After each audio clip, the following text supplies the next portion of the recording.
सोलापूर जिल्ह्यातील मोहोळमधून एक धक्कादायक घटना समोर आली असून सासरच्या छळाला कंटाळून एका गर्भवती विवाहित महिलेने गळफास घेऊन आपले जीवन संपवलं आहे। आशा पवन भोसले वय 22 राहणार चिंचोली काठी तालुका मोहोळ या 22 वर्षीय महिलेचे 3 वर्षापूर्वी लग्न झाले असून लग्न झाल्यापासून तिला सतत मारहाण आणि मानसिक छळ करत असल्याच्या अनेक घटना घडल्या होत्या। मागील काही दिवसापूर्वी आशाने नवऱ्याच्या छळाला वैतागून विषप्राशन सुद्धा केले होते, मात्र सुदैवाने ती वाचली होती। एवढं सगळं होऊनही मागील काही दिवसांमध्ये नवरा आणि सासूचा त्रास वाढला होता। त्यासाठी हे प्रकरण महिला तक्रार निवारण केंद्रात देखील गेलं होतं।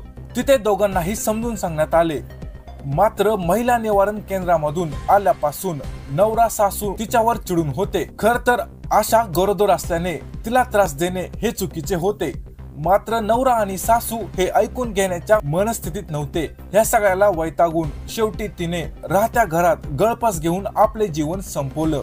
आशाचे माहेर कर्नाटकच्या रायचूर मध्ये असून तिचे काका पांडुरंग शिंदे यांनी सांगितलं की लग्न झाल्यापासून नवरा तिला नेहमीच मारहाण करायचा, मात्र आम्ही संसार तुटू नये म्हणून आशाला सहन करायचा सल्ला द्यायचो। त्यांचा त्रास सहनशक्तीच्या बाहेर गेला आणि तिने जीवनाचा शेवट केला, असं तिच्या काकांनी सांगितलं।